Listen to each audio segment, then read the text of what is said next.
오늘도 주의 말씀 살펴볼 때 성령께서 말씀을 전하는 자와 청종하는 모든 성도님들에게 기름 부음의 은혜를 주시어 본문이 말하는 바 말씀의 의미가 무엇인가를 잘 깨닫게 하시고 이 말씀에 소망을 두고 순종하며 살아가는 자들이 되게 하시기를 소원합니다.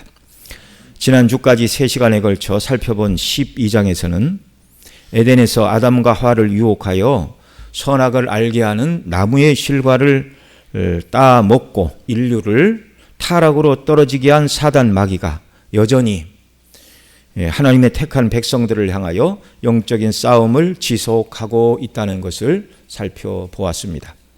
사단 마귀의 목적은 자신을 하나님과 같은 위치에 놓고자 하는 것이었습니다. 그 사단의 마음을 이사야 14장 13절로 14절에서 이렇게 말합니다. 내가 하늘에 올라 하나님의 뭇별 위에 내 자리를 높이리라. 내가 북극 지폐의 산 위에 앉으리라. 가장 높은 구름에 올라가 지극히 높은 자와 같아지리라. 피조물인 사단이 지극히 높으신 하나님과 같아지려는 것, 그것이 하나님을 향한 반역이었습니다. 그러다가 사단은 하늘에서 떨어져 땅에 찍혔다, 이렇게 말하고 있습니다. 이후에 사단 마귀는 하나님께서 계획하신 하나님 나라를 파괴하고 망치는 것이 이제 사단의 그 다음 목적이 되었습니다. 하나님처럼 되고자 했으나 그럴 수가 없지요, 피조물이니. 그러자 이제 하나님을 대항하여 하나님의 나라, 하나님의 구원 계획을 망치고자 하는 것, 이것이 사단의 그 다음 목적이요 또 임무가 되었다는 말인데요. 그래, 에덴에서 아담을 타락하게 만들므로 하나님께서 계획하신 하나님 나라를 파괴하고자 했던 사단 마귀가 이제는 예수님을 통하여 타락한 백성을 구원하시려는 하나님의 재창조의 사역을 방해하기 위하여 영적인 싸움을 걸어오고 있다는 말입니다. 그래서 사단 마귀가 12장 통해서 살펴봤듯이 가장 먼저 한 일은 여자의 후손으로 오실 예수님을 삼키려 했으나 실패했죠. 여자의 후손으로 오신 예수님은 십자가에서 죽으시고 부활 승천하심으로 말미암아 예수님을 삼키려 했던 사단 마귀의 계획은 철저하게 실패하고 말았습니다. 지난번에도 말씀을 드렸지만 두 나라 간의 전쟁을 할 때 왕과 대통령, 그 나라를 대표하는 사람이 항복 문서에 사인을 하고 머리를 조아리면 전쟁은 끝나는 것입니다. 우리의 구주 예수 그리스도를 삼키려 했으나 사단의 계획은 실패했고, 그러자 지난주에 살펴본 대로 여자가 낳은 자손들, 곧 교회, 여자는 교회요, 남은 자손은 성도라고 말씀을 드렸는데, 교회와 성도들을 공격하기 위하여 사단 마귀의 공격은 물을 토하여 교회를 떠내려가게 하려는 것이었습니다. 계시록 지난주에 살펴본 12장 15절에서는 여자의 뒤에서 뱀이 그 입으로 물을 강같이 토하여 여자를 물에 떠내려가게 하되, 이렇게 말씀하고 있는데요. 자, 뱀이 물을 토했다. 이 뱀은 에덴 동산에서 거짓말로 하와를 유혹한 천하를 꿰는 자였죠. 그래서 뱀이 토하는 물은 거짓말의 물로서 진화론과 자유주의 신학, 그리고 반기독교 정신인 세속주의, 인본주의, 상대주의, 물질주의, 이 모든 성경과 반대되는 거짓 주장들로 세상을 속이고 성도들을 미혹하여 교회를 무너뜨리려 한다는 것을 우리가 앞 시간에 살펴보았습니다. 또한 뱀이 물을 토하였다고 말할 뿐만 아니라 계시록 12장 16절에서는 같은 사단이 물을 토한 것을 이렇게 말해요. 땅이 여자를 도와 그 입을 벌려 용의 입에서 토한 강물을 삼키니. 그러니까 한 번은 이 뱀이 토했다 말하므로 뱀의 특징인 거짓말로 교회를 무너뜨리려는 바로 이런 일들. 그리고 이 물의 의미가 지난주에 두 가지라고 말씀을 드렸죠. 그 얘기를 하는 겁니다. 용이 토했다 하는 물은 이제 다른 의미가 있죠. 이 용은 구약에서 하나님을 대적하고 하나님의 백성들을 군사적으로 괴롭게 한 애굽의 바로와 이방 나라들을 지칭할 때 사용했던 표현이 바로 용이라는 표현입니다. 시편 74편 13절에 이렇게 말해요. 주께서 주의 능력으로 바다를 나누시고 물가운데 용들의 머리를 깨트리셨으며, 예. 여기 주의 능력으로 바다를 나누셨다 이 말은 이제 출애굽 당시에 홍해를 가르셨던 사건을 말하고, 그리고 용의 머리를 깨트리셨다 그 말은 하나님의 백성들을 애굽의 군대를 동원하여 말살시키려는 사단 마귀의 계획과 그 계획의 앞잡이인 노릇을 한 애굽 왕의 모든 세력을 멸하셨다는 말입니다. 그래서 용이 토한 물은 정치적이고 군사적인 위협인 환난과 핍박으로 사단 마귀가 교회를 잔멸하려 한다는 것입니다. 오늘 살펴볼 13장 1절로 10절 말씀에서는요, 바로 용이 토하는 물, 곧 세상 권세를 가진 자들이 핍박과 환난으로 교회를 핍박하고 성도들을 억압하고 죽이고, 그래서 이 땅에서 교회를 없이 하려는 이런 악한 일들, 바로 이런 일들에 대해서 말씀을 하고 있습니다. 자, 그런데요, 이 13장은 이제 12장과 연관이 되는데 12장 17절 마지막 절에 이렇게 말하고 있죠. 용이 여자에게 분노하여 돌아가서 그 여자의 남은 자손 곧 하나님의 계명을 지키며 예수의 증거를 가진 자들로 더불어 싸우려고 바다 모래 위에 서 있더라.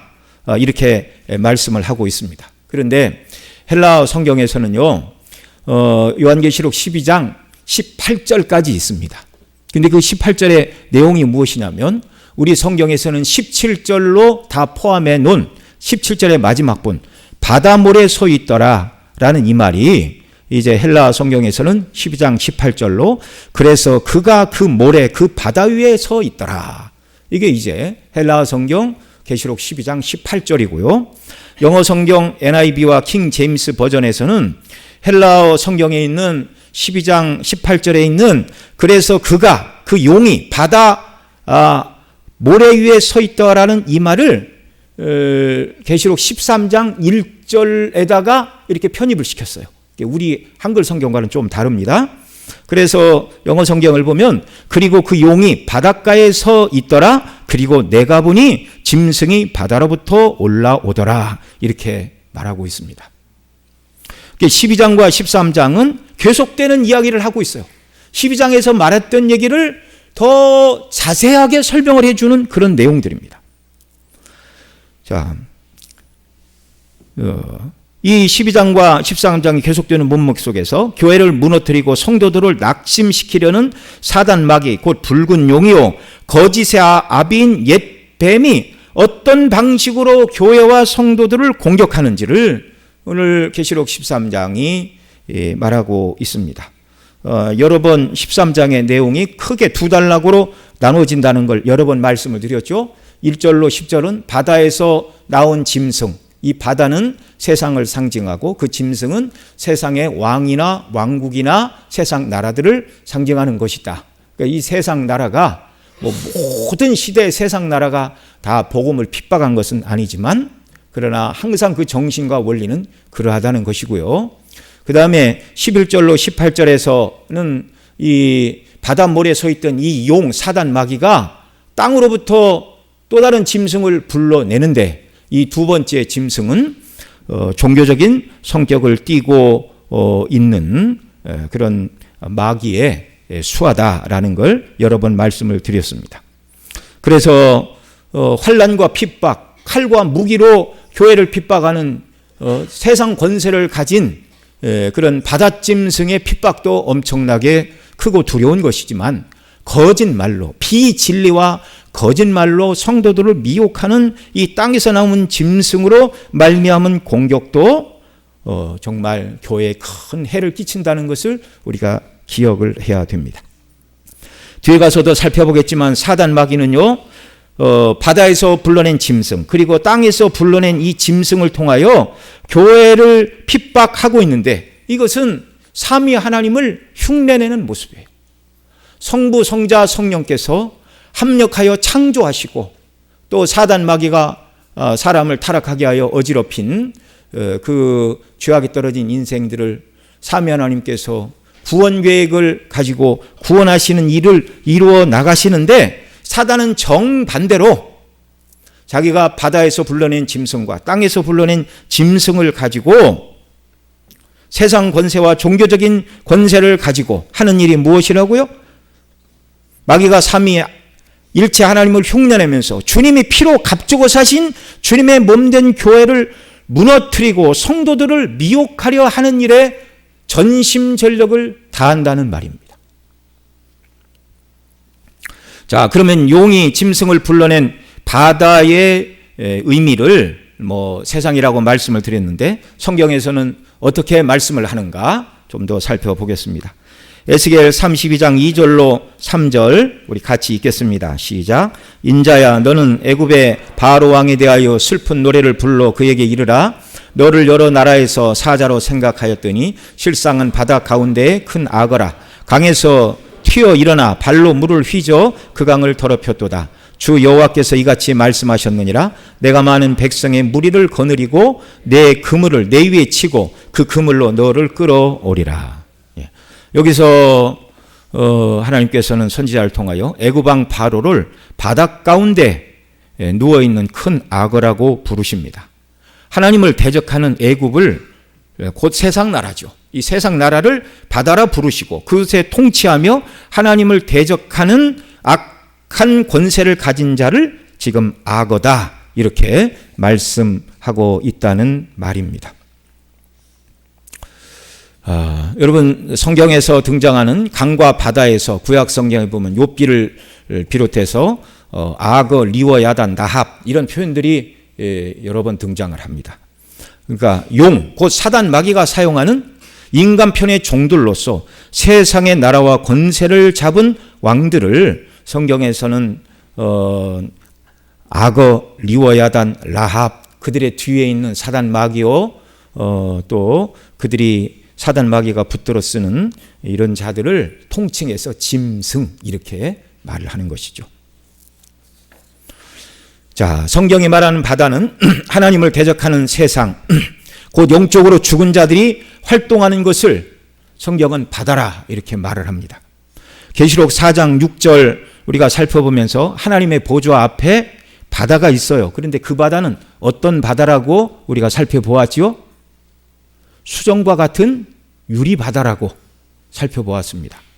그 수정과 같은 유리바다는 하나님을 대적하는 거친 파도가 솟구치는 바다, 이 세상의 바다가 아니라 예수님의 십자가의 승리로 평정되고 정복된 바다, 더 이상 하나님을 대항하고 이렇게 물결이 일어나지 않는 완전히 정복된 수정과 같은 유리바다가 하나님 앞에 있을 뿐이에요. 그래서 계시록 20장 1절에 보면 또 내가 새하늘과 새 땅을 보니 처음 하늘과 처음 땅이 없어졌고 바다도 다시 있지 않더라 이렇게 말씀하시고 있는데, 이 말씀의 영적인 의미는 처음 하늘이 없어졌다. 이 하나님이 지으신 이 처음 하늘에 공중 권세 잡은 사단이 활동하던 그런 하늘이 아니라는 것입니다. 천국은 더 이상 미혹하는 자 사단이 존재하지 않는 곳이라는 말이에요. 저와 여러분이 육신의 몸을 벗고 들어가게 될 하나님 나라에서는 저와 여러분을 미혹할 자가 아무도 없게 되는 줄을 믿으시기 바랍니다. 뿐만 아니라 처음 땅이 없어졌다고 하는데, 이 땅은 오늘 본문과 관련해서 설명을 하자면 땅에서 나온 종교적인 권세를 행사하는 짐승이 활동하는 그런 땅, 죄악이 가득 차고 죄의 유혹이 밀려오고 악한 자가 활동하는 그런 땅이 아니라는 말이에요. 하나님의 대적이 사라지고 하나님의 임재가 충만한 새하늘과 새 땅이 예비되어 있다는 말입니다.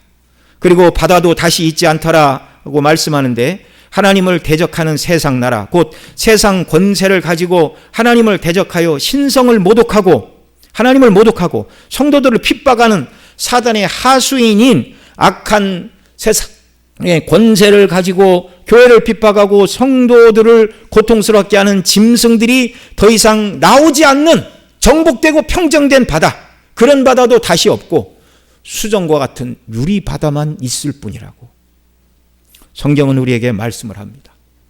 이 모든 게 얼마나 논리적으로 정연하고 정말 우리에게 참된 소망과 위로를 주는 말씀들인지 모르겠습니다. 이렇게 성경에서 말하는 바다는 하나님을 대적하는 악한 세상을 의미합니다. 마가복음 1장 16절로 17절에 보면 예수님은 제자들을 부르시면서 이렇게 말씀하고 있어요. 같이 읽죠. 갈릴리 해변으로 지나가시다가 시몬과 그 형제 안드레가 바다에 금을 던지는 것을 보시니 그들은 어부라. 예수께서 이르시되 나를 따라오라. 내가 너희로 사람을 낚는 어부가 되게 하리라 하시니. 여러분, 물고기를 잡는 어부들은 바다에서 물고기를 낚아 올립니다. 그런데 복음의 낚시꾼들은 하나님을 대적하는 악한 세상, 영적으로 죽어있는 세상을 상징하는 죽음의 바다, 이 세상에서 하나님의 택한 백성들을 복음의 그물과 낚싯대로 낚아 올리는 영적인 어부가 되게 하시겠다는 말씀입니다. 자, 그러면 오늘 본문 1절과 2절에서 말씀하는 그 바다에서 용 곧 사단 마귀가 불러내는 10뿔과 7머리를 가진 이 짐승은 구체적으로 세상의 정권, 악한 권세라고 그랬는데요. 어떤 것들을 말하는가 우리가 살펴보도록 하겠습니다. 오늘 본문 1절, 2절 같이 읽습니다. 또 내가 보니 바다에서 한 짐승이 나오는데 뿔이 10이요 머리가 7이라. 그 뿔에는 10 왕관이 있고 그 머리들에는 신성 모독하는 이름들이 있더라. 내가 본 바 짐승은 표범과 비슷하고 그 발은 곰의 발 같고 그 입은 사자의 입 같은데 용이 자기의 능력과 보좌와 큰 권세를 그에게 주었더라. 아멘. 자, 여기 바다에서 나온 이 짐승은요, 굉장히 기괴하고 두려운 모습입니다. 한 짐승이 올라오는데 뿔이 몇 개라고요? 10개. 보통 짐승들은 뿔이 2개나 있잖아요. 그런데 뿔이 10개고 머리는 몇 개라고요? 7개. 그 뿔에는 10개의 왕관이 있고 그 머리들에는 신성을 모독하는 이름들이 있습니다. 그런데 그 짐승의 모습은 표범 같고 발은 곰 같고 입은 사자 같은데 용 곧 사단 마귀가 자기의 능력과 보좌와 권세를 그 짐승에게 주었다. 그 사단의 권세와 능력이 대단하죠. 이 머리는 지혜고 머리에 쓴 왕관은 권세 자를 말하는 것 아닙니까? 그리고 뿔은 힘과 능력을 말하는데 사단이 가지고 있는 모든 힘과 권세와 능력을 다 이 짐승에게 이양해가지고 이 짐승으로 하여금 교회를 잔멸하고 성도들을 핍박하게 만든다, 그런 말이에요. 여기 나오는 이 짐승의 모습은요, 구약성경 다니엘 7장에 다니엘이 환상 가운데 본 짐승의 모습 속에서 여기 나오는 짐승의 모습을 우리가 발견할 수가 있습니다. 여기는 필요한 본문인데요. 다니엘 7장 1절로 8절 우리 한 절씩 읽겠습니다. 바벨론 벨사살 왕 원년에 다니엘이 그의 침상에서 꿈을 꾸며 머릿속으로 환상을 받고 그 꿈을 기록하며 그 일의 대략을 진술하니라. 다니엘이 진술하여 이르되 내가 밤에 환상을 보았는데 하늘에 내 바람이 큰 바다로 몰려 불더니 큰 짐승 넷이 바다에서 나왔는데 그 모양이 각각 다르더라. 첫째는 사자와 같은데 독수리의 날개가 있더니 내가 보는 중에 그 날개가 뽑혔고 또 땅에서 들려서 사람처럼 2발로 서게 함을 받았으며 또 사람의 마음을 받았더라. 또 보니 다른 짐승 곧 둘째는 곰과 같은데 그것의 한쪽 몸을 들었고 그 입의 이 사이에는 새 갈빗대가 물렸는데 그것에게 말하는 자들이 있어 이르기를 일어나서 많은 고기를 먹으라 하였더라. 그 후에 내가 또 본즉 다른 짐승 곧 표범과 같은 것이 있는데 그 등에는 새 날개 넷이 있고 그 짐승에게 또 머리 넷이 있으며 권세를 받았더라. 내가 밤 환상 가운데 그 다음에 본 넷째 짐승은 무섭고 놀라우며 또 매우 강하며 쇠로 된 큰 이가 있어서 먹고 부수어뜨리고 그 나머지를 발로 밟았으며 이 짐승은 전의 모든 짐승과 다르고 또 10뿔이 있더라. 내가 그 뿔들을 유심히 보는 중에 다른 작은 뿔이 그 사이에서 나더니 첫 번째 뿔 중에 셋이 그 앞에서 뿌리까지 뽑혔으며 이 작은 뿔에는 사람의 눈 같은 눈들이 있고 또 입이 있어 큰 말을 하였더라. 아멘. 자, 이 말씀은요, 이제 느부갓네살이 다니엘이 본 환상 가운데 짐승, 바다에서 짐승이 다니엘 7장에서는 몇 마리라고 해야 됩니까? 몇 개라고 해야 됩니까? 자, 짐승이니까 마리라고 해야겠죠. 몇 마리의 짐승이 나왔다고요? 4마리.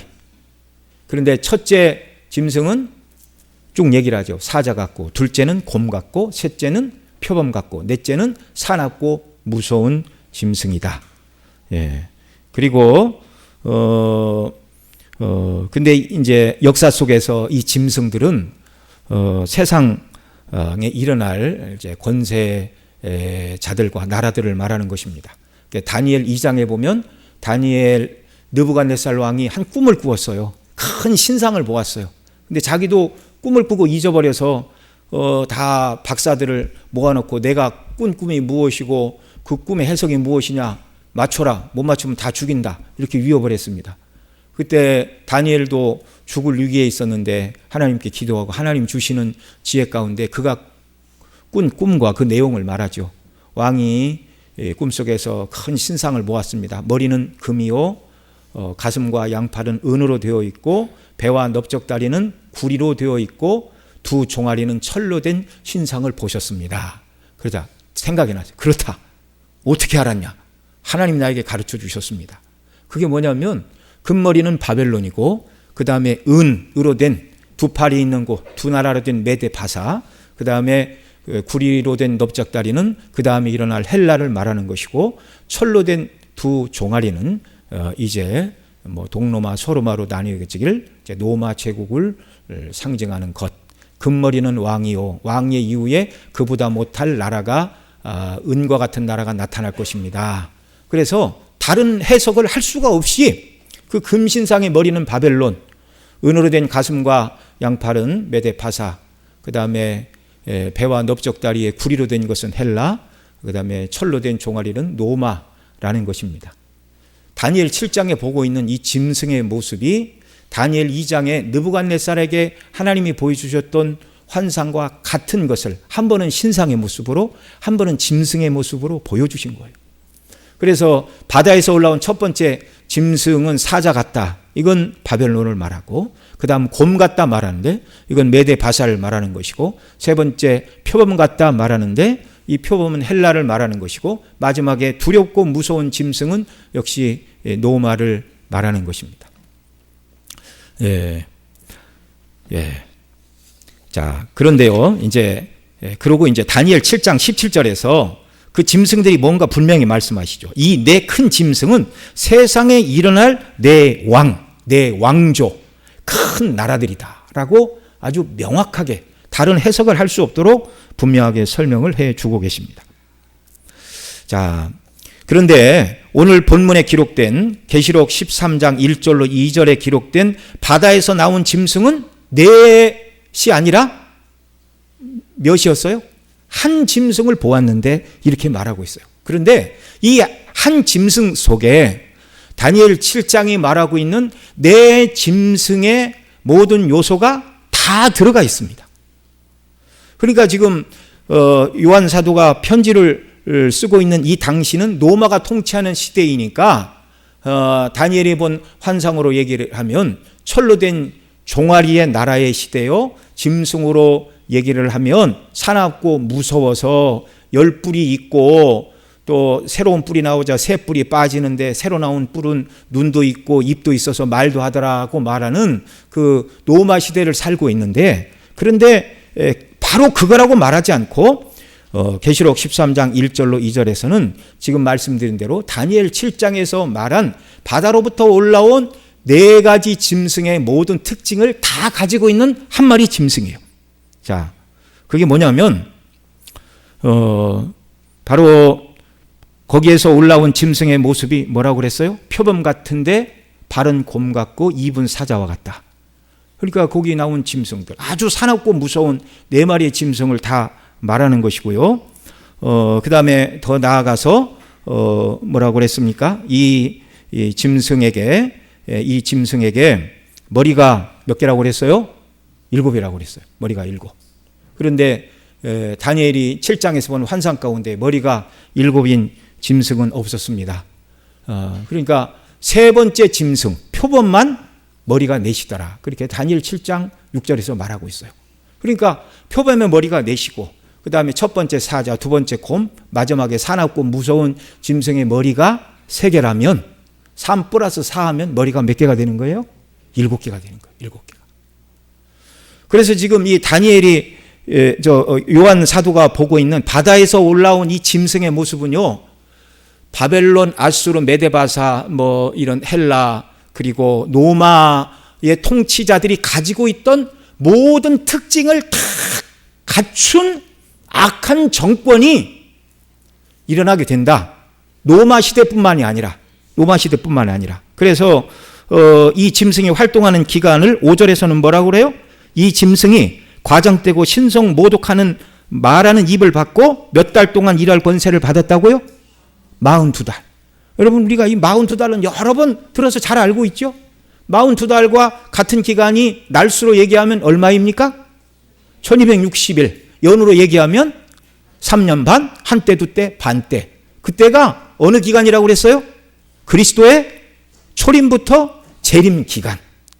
그러니까 여기 요한계시록 13장 2절로 3절에서 요한 사도가 보고 있는 바다에서 올라온 한 짐승은 단순히 노마만 말하는 게 아니에요. 노마만 말할 것 같으면 노마의 특징인 다니엘서의 바로 그 짐승이다 이렇게 말했겠죠. 그러나 노마가 망하고도 42달 동안 예수님 재림하실 때까지 세상에서 일어나게 되는 세상 정부의 특징이 다니엘 7장에서 하나님이 다니엘에게 보이셨던 바벨론을 비롯하여 노마에 이르기까지 그 악한 정권들이 가지고 있던 모든 특징들을 다 가지고 있을 것을 7머리, 아까 말씀을 드렸죠. 4번째 짐승은 머리가, 3번째 짐승 표범은 머리가 4개고 나머지는 하나씩 해서 7이고 그 다음에 이 짐승이 뿔이 몇 개라고 그랬어요? 10뿔이라고 그랬는데 다니엘 7장 7절 8절에 보면 마지막 사납고 두려운 그 짐승의 뿔이 몇 개라고 말합니까? 10개라고 말해요. 10개.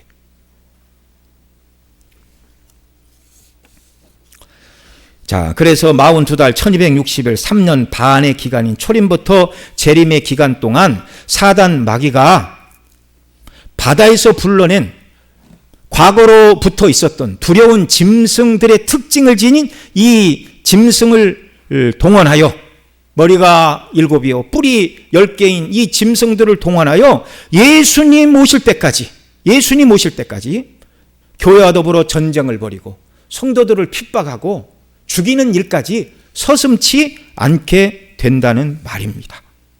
참 한편으로 보면 너무 두렵고 무서운 환상을 지금 여기 요한 사도가 본 것입니다. 자,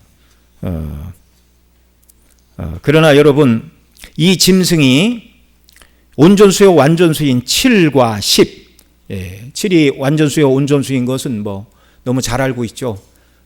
세상을 동서남북 또 사계절을 상징하는 세상의 숫자인 4에다가 삼위일체 하나님을 상징하는 3을 더한 7이 완전수라고 우리는 알고 있습니다. 뿐만 아니라 10도 완전수인데요. 하나님께서 시내산에서 계명을 주셨는데 10개를 주셨어요. 완전하다는 것이에요. 더 이상 다른 것이 필요 없는 완전하다는 의미가 10이라는 숫자에도 담겼고, 또 애굽을 치실 때도 하나님이 재앙을 몇 개를 내리셨어요? 10개를 내리셨어요. 더 이상의 재앙이 필요 없고 10이면 충분하다는 것입니다. 그래서 7도 완전수이고 10도 완전수인데, 머리가 7이요 뿔이 10개인 이 사단 마귀가 지금 완전하신 하나님을 흉내내는 거예요. 계시록 5장 6절에 보면 일찍 죽음을 당하신 어린 양, 곧 모든 두루마리에 인봉된 7인을 떼시기에 합당하신 바로 어린 양 되신 그리스도를 설명하면서 7뿔과 7눈이 있다. 우리가 다 살펴본 내용인데 같이 한번 읽습니다. 시작.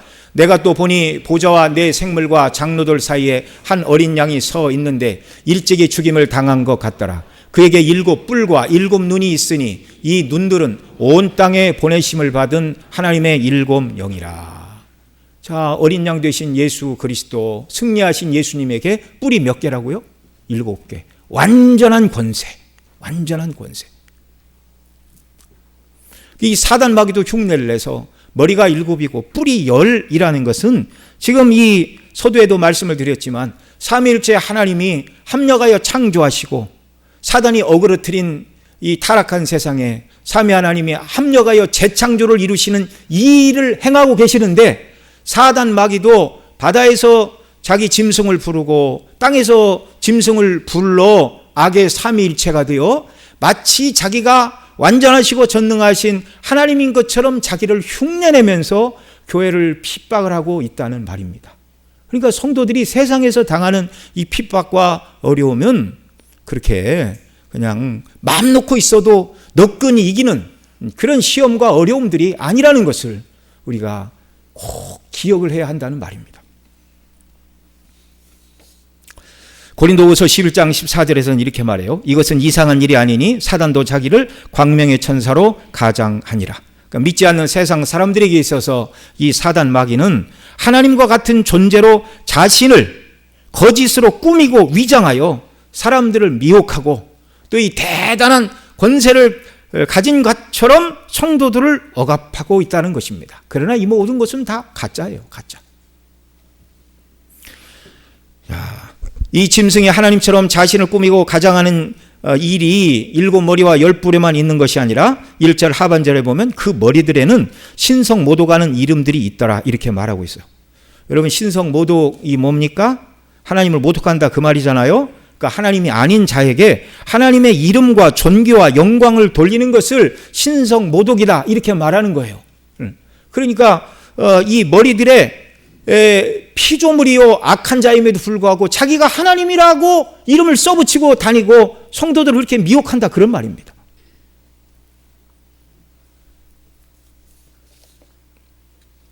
여러 번 말씀을 드렸지만 요한 사도가 이 계시록을 기록하던 당시에 로마 황제는 도미티아누스였는데 그는 자신을 신곡하여 자기를 하나님이라 부르라고 했어요. 참남한 말입니다. 짐승이 교회를 허물고 성도들을 핍박하는 하나의 방편이 바로 참남된 말, 신성 모독을 하여 자신을 하나님으로 부르고 섬기라는 요구입니다. 만일 성도들이 이 신성 모독의 요구에 넘어가 세상 황제를 하나님이라고 부르면은 이것은 배교에 떨어지는 것이고요. 황제 숭배를 거절하게 되면 핍박과 환난으로 교회를 무너뜨리고 엄청난 핍박과 고통이 밀려옵니다. 초대교회가 바로 이 고통을 당했어요. 신성 모독하면서 황제를 왕으로서 황제를 하나님으로 부르라, 하나님으로 섬기라 말하는 것. 믿지 않는 사람들에게는 뭐 신이 10개든 100개든 그게 무슨 상관입니까? 그러나 그리스도인들에게는 그렇지 않아요. 생명을 버려 나를 구원하신 예수 그리스도, 그분만이 나의 주 나의 하나님이신데 그분과 동격으로 세상 황제를 나의 주 나의 하나님이라 부를 수는 없는 것이었습니다. 그래서 초대교회 성도들이 그렇게 순교를 당한 거예요. 이 신성 모독에 반대를 하다가. 5절로 6절에 보면 또 이렇게 말합니다. 짐승이 과장되고 신성 모독하는 말하는 입을 받고 또 42달 동안 일할 권세를 받았더라. 짐승이 입을 벌려 하나님을 비방하되 그 이름과 그 장막 곧 하늘에 사는 자들을 비방하더라. 이 사단 마귀가 교회를 대적하고 성도를 핍박하는 첫 번째 방식은 신성 모독의 방법이고 두 번째는 비방한다 이렇게 말하고 있어요. 비방. 5절에서 과장되고 신성 모독하는 입을 받아서 42달 동안 교회사의 전기간 동안 그 권세를 사용할 것인데 앞서 말씀드린 대로 도미티아누스는 가이사는 나의 주시며 나의 하나님이라고 고백하라 하였고 이것을 거절하는 그리스도인들을 감옥에 가두고 죽이고 요한 사도는 반모섬에 귀양을 보냈습니다. 이것이 자신이 하나님처럼 행동하는 신성 모독이고 또 성도들을 비방하는 일들입니다.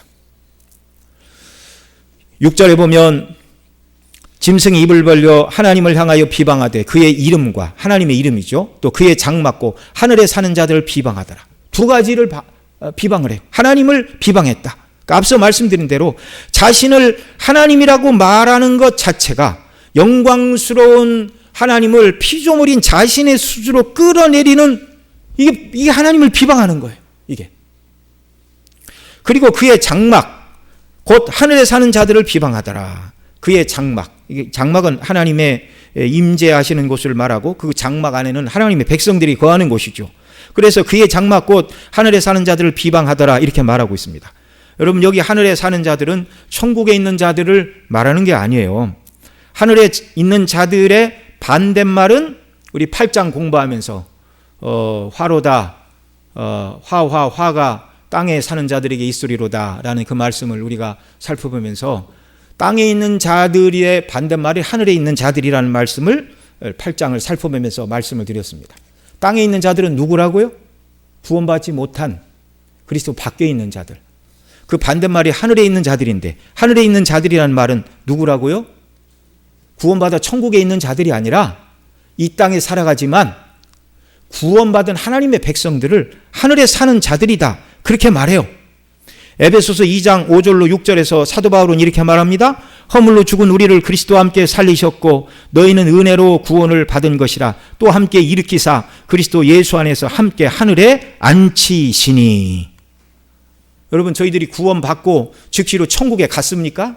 지금 이 땅에 살고 있지만 우리의 영적인 신분과 영적인 자리는 하나님 보좌 우편에 그리스도와 함께 앉은 자들이래요.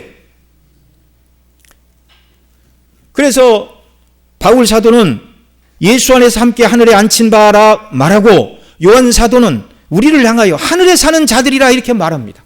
사단 마귀가 하나님을 비방하고 또 이 땅에 살고 있는 성도들을 비방하는 것입니다. 이 성도들의 비방하는 것이 바다에서 나온 짐승이 하는 일이죠. 첫째는 신송 모독이고 둘째는 비방이고, 이 비방의 구체적인 예 중에 하나는 바로 바다에서 나온 짐승 중에 하나인 네로 황제가, 이 네로 황제는 이 성경이 쓰여지기 전에 이미 죽었습니다. 그가 어떤 일을 했어요? 로마에 불을 내고 그 책임을 모면하기 위하여 불을 낸 것은 누구라고 누명을 씌웠습니까? 그리스도인들이 불을 냈다고 누명을 씌우고 그리스도인들을 핍박한 것이 대표적인 비방의 일들이에요. 잘못하지 않았음에도 불구하고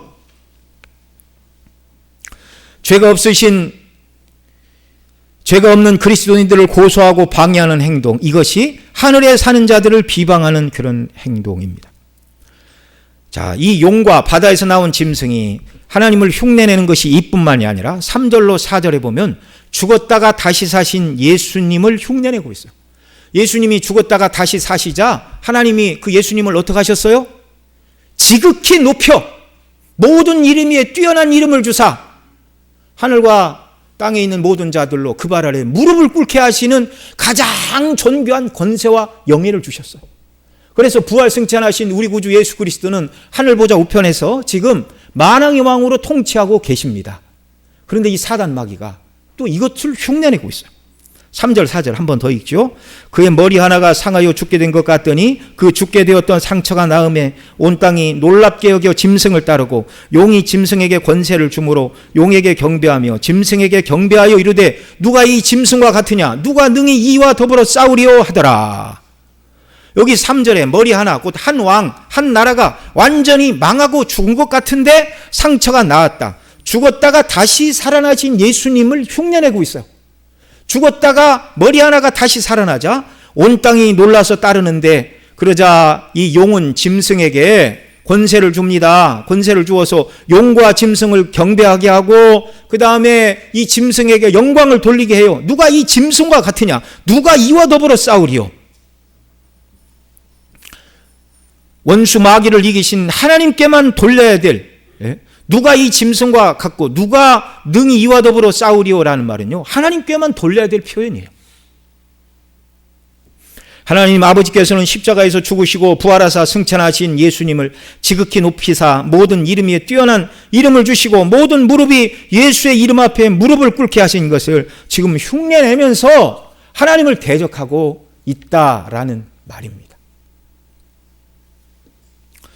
특히 4절 하반절에 누가 이 짐승과 같으냐, 누가 능히 이와 더불어 싸우리오라는 표현은요, 구약에서 하나님께만 사용되던 표현을 사단 마귀가 자신과 자신이 부리는 짐승에게 교묘하게 사용하고 있습니다.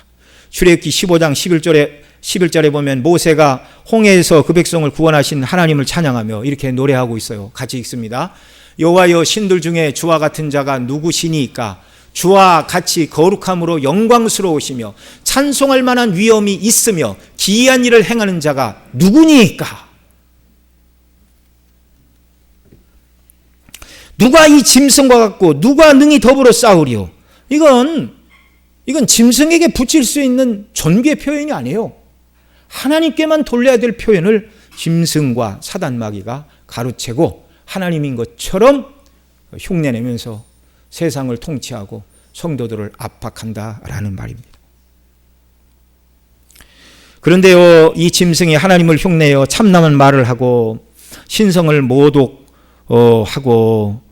뿐만 아니라 그 권세를 가지고 성도들과 싸워서 이기게 되는 일도 있다고 말합니다. 7절로 8절 같이 읽겠습니다.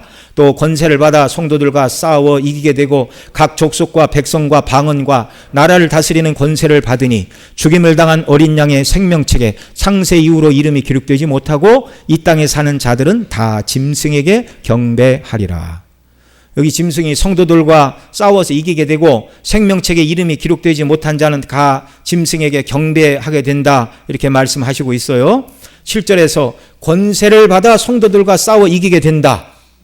그러니까 이 사단 마귀가 왕의 권세인 7머리, 또 힘의 상징인 10뿔로 세상의 권세를 가지고 성도들을 억압하고 황제를 하나님이라 부르고 하고, 그렇게 못하겠다고 그러면 죽이는 이런 일들. 그래서 초기 300년까지, AD 300년까지 로마에서 몇 번의 큰 박해가 있었다고요? 10번의 대박해가 있었다고 교회사가 증거를 합니다. 수없이 많은 성도들이 죽었어요. 뿐만 아니라 신성 로마 제국 아래 있던 독일에서는 종교개혁자들이 무수히 많은 핍박과 죽임을 당하였고, 프랑스에서는 언약도들이 공권력에 의하여 무수히 순교를 당하였고, 영국에서도 수많은 청교도들이 목숨을 잃었고 신앙의 자유를 찾아 신대륙으로 떠나야만 했습니다. 이게 사단이 권세를 가지고 성도들을 이기는 일들이에요. 우리나라에도 일제 강점기 시사에는 신사참배로 교회와 성도들이 큰 고난을 당하였습니다. 오늘날도 회교에서 예수님을 전도하거나 믿는다는 것이 발각되면 죽음을 각오해야 되고요. 가깝게는 휴전선 넘어 북녘땅에 신앙의 자유를 박탈당하여 예수님 믿는다는 것이 발각이 되면 고난과 고통, 심지어 죽음을 당해야 되는, 소수이기는 하지만 북녘 땅에도 고난을 받는 주님의 교회가 있는 것이 현실입니다. 세상이 권력을 가지고 교회를 핍박하면 정말 교회는 너무 고통스러워요. 8절에서 죽임을 당한 어린 양의 생명책에 창세 이후로 기록되지 못하고 이 땅에 사는 자들은 다 짐승에 경배하리라, 이렇게 말하는데요. 어린 양의 생명책에 기록되지 못한 사람들은 성도들이 짐승과 싸워서 고난을 당하는 그때에 생명책에 기록되지 않은 사람들이 교회에 있을 수도 있다는 거예요. 그들은 어떻게 한다고요? 사단 마귀와 싸워서 죽임을 당하는 것이 아니라 어떻게 한다고요? 짐승에게 어떻게 한다고요? 경배한다고요. 짐승에게 경배한다고요. 우리말 성경에는 죽임을 당한 어린 양의 생명책에 창세 이후로 이름이 기록되지 못하고 이 땅에 사는 자들이라, 이렇게 말하는데, 이게 언뜻 읽으면 택한 백성의 이름이 창세 이후에 기록되는가, 그렇게 읽을 수가 있어요. 죽음 당한 어린 양의 생명책에 창세 이후로 기록되지 못하고, 그러니까 창세 이후에 이 땅에 태어난 사람들 하는 것을 봐서 생명책에 기록한다는 말인가? 그런 말이 아닙니다. 그래서 헬라어 성경, 영어 성경에서는 문맥을 제대로 살려서 창세 이후 죽임을 당하신 어린 양의 생명책, 이렇게 되어 있어요. 자, 창세 이후라는 말이 죽임을 당하신 예수님의 사역과 관련해서 설명을 합니다. 그러니까 예수님이 성경에 보면 예수님을 창세에 죽임당한 어린 양, 그렇게 말해요. 그러니까 예수님이 창세전에 죽기로 작정이 되셨지만, 그러나 실제 죽음은 창세 이후에 죽으신 것이고, 성도들의 선택은 창세전에 하나님께서 그리스도 안에서 택한 백성들을 선택해 놓으셨고 생명책에 그 이름을 기록해 놓으셨다라는 말입니다. 여러분, 여기 말씀하듯이 여러분, 저와 여러분 생명책에 이름이 기록된 줄 여러분 믿으십니까? 아직 보지 않아서 잘 모르시겠습니까?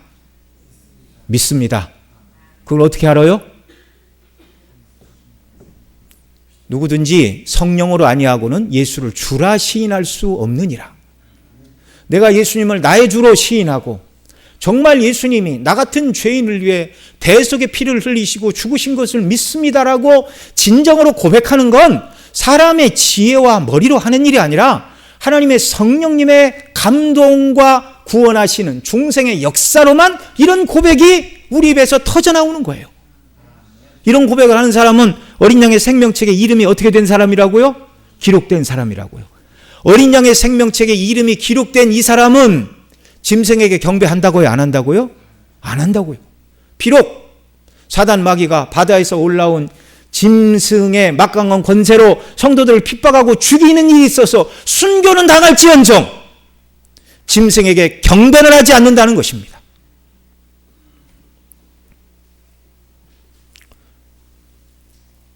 여러분, 앞서 요한계시록 13장에 바다에서 올라온 이 한 짐승이 다니엘 7장에서 바다에서 올라온 4가지 짐승을 다 합한 것이다. 그래서 머리도 7, 뿔도 10개. 그래서 42달 전 교회사 기간 동안 과거에 있었던 모든 악한 세력들이 교회를 핍박했던 일들을 똑같이 행할 것을 보여주시는 것이라고 말씀을 드렸는데요. 그런데 그 다니엘 7장에서 그 세상 나라들의 결말을 어떻게 말하고 있습니까? 이렇게 말해요. 다니엘 7장 24절로 27절 한 절씩 같이 읽습니다. 그 10불은 그 10나라에서 일어날 열왕이요 그 후에 또 하나가 일어나리니 그는 먼저 있던 자들과 다르고 또 새 왕을 복종시킬 것이며 그가 장차 지극히 높으신 이를 말로 대적하며 또 지극히 높으신 이의 성도를 괴롭게 할 것이며 그가 또 때와 법을 고치시고자 할 것이며 성도들은 그의 손에 붙임바 되어 한 때와 두 때와 반 때를 지내리라. 이 다니엘도 한 때와 두 때와 반 때 이 짐승에 의하여 성도들이 큰 고난을 당할 것을 말씀하고 있어요. 자, 25절 제가 읽습니다. 그가 장차 지극히 높으신 이를 말로 대적하며 또 지극히 높으신 이의 성도들을 괴롭게 할 것이며 25절 읽었네요. 26절 그러나 심판이 시작되면 그는 권세를 빼앗기고 완전히 멸망할 것이요 나라와 권세와 온 천하 나라들의 위세가 지극히 높으신 이의 거룩한 백성에게 붙임바 되리니 그의 나라는 영원한 나라이라. 모든 권세 있는 자들이 다 그를 섬기며 복종하리라. 이 네 나라가 교회를 핍박하고 성도들을 억압하지만 결론은 뭐라고요? 26절 그러나 심판이 시작되면 그는 권세를 빼앗기고 완전히 어떻게 된다고요? 멸망한다고요. 여러분, 사단 마귀가 우리를 이기고 결말이 새드 엔딩이 아니라는 거예요. 그 20장에 보면 이 마지막 무정행에서 풀려난 용이 활동을 할 때 어린 양이신 예수님이 이 용을 사로잡아 불못에 던지십니다.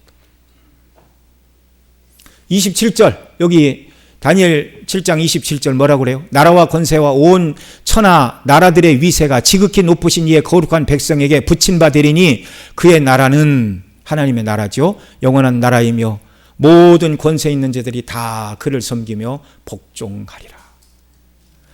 여기 요한계시록 13장에서는 사단 마귀가 성도들을 압박하고 핍박한다라는 얘기만 하고 있고 다니엘 7장 여기 26절 27절 성도들 편에 서서 하나님이 악한 정권을 심판하시고 하나님의 나라를 세우사 성도들에게 이 나라를 주신다는 이 얘기를 이제 계시록에서는 이제 뒤에 가서 계시록 20장에 가서 다니엘 7장에 있는 내용을 말하고 있는 거예요.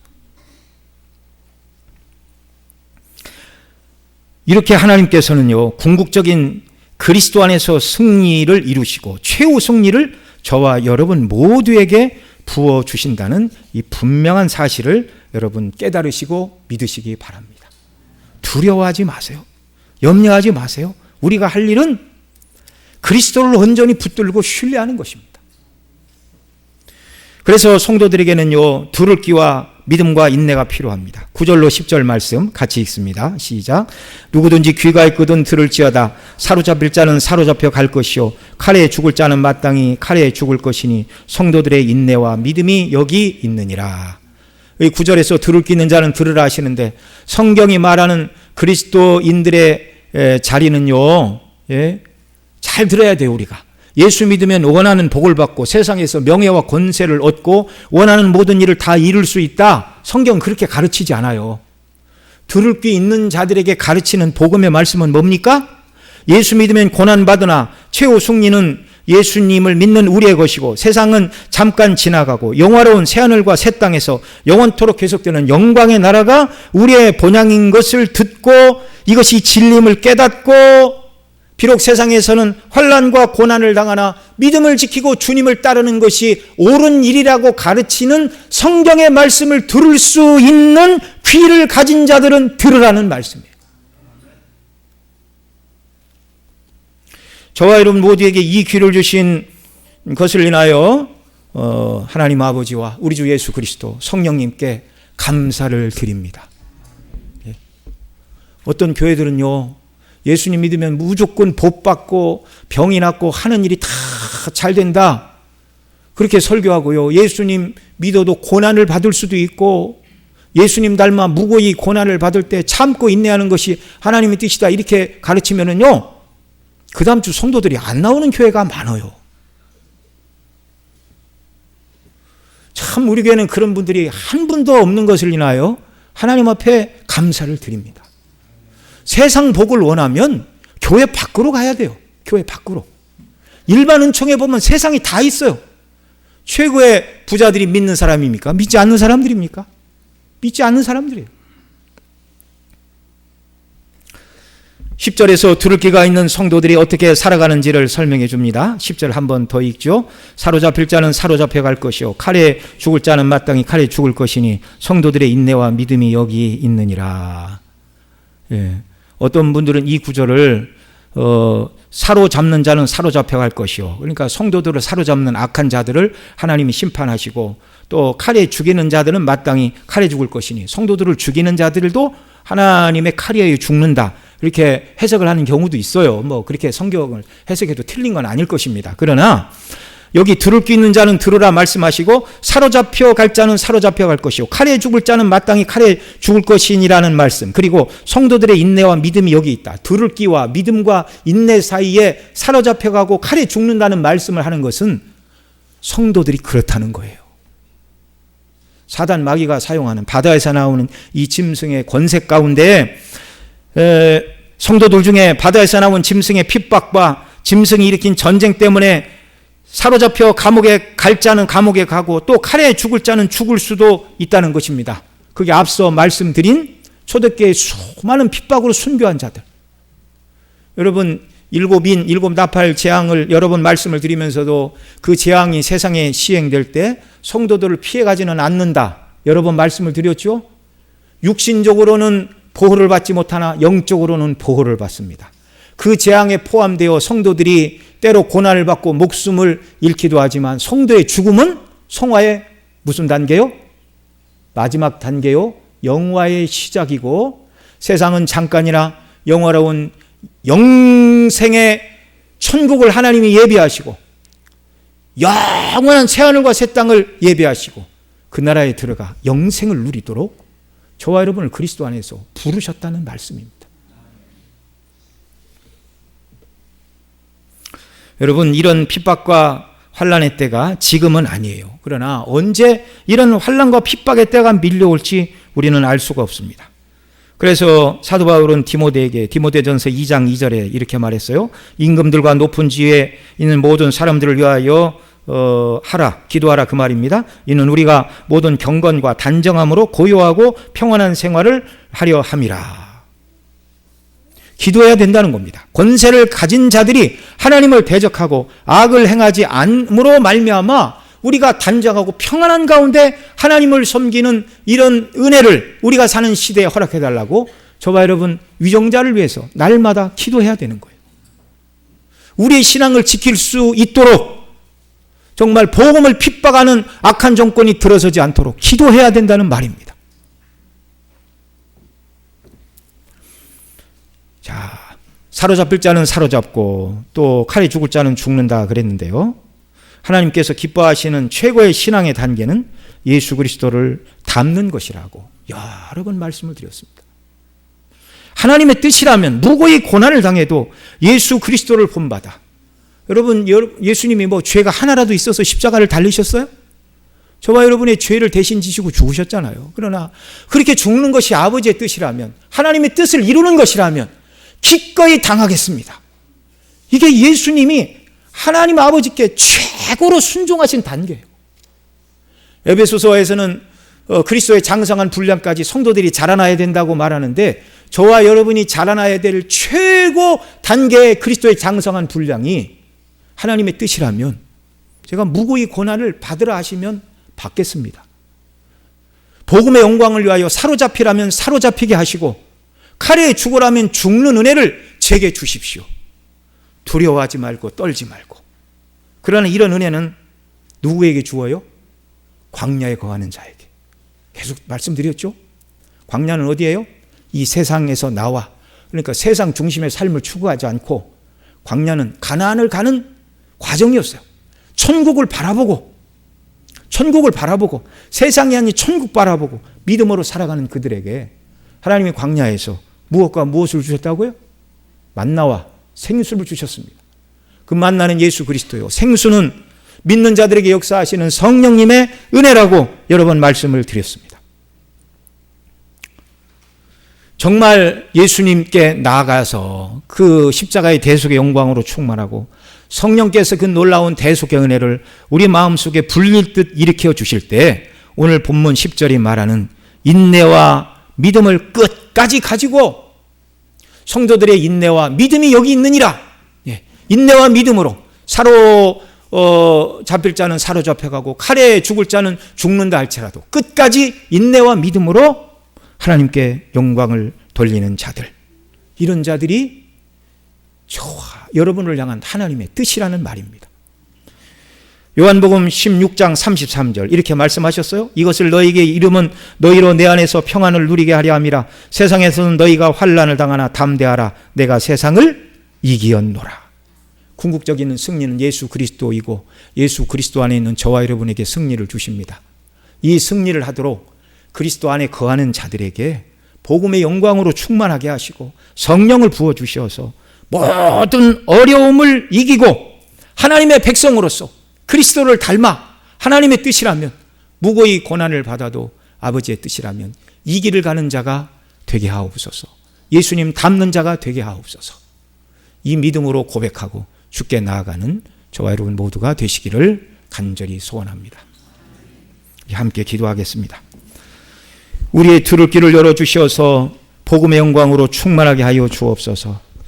믿음과 인내로 고난을 이기며 그리스도를 바라보고 무고히 고난을 당하신 예수님이 아버지의 뜻에 순종했듯이 세상에서 고난을 당하나 그 짐승에게 굴복하고 경배하는 자가 아니라 끝까지 믿음을 지키고 이기는 자, 고난과 환난을 당할 때 끝까지 자기 생명을 아끼지 않고 복음의 뜻대로 살아가는 것이 성도가 이기는 비결인데, 이런 은혜를 내게 부어 주옵소서.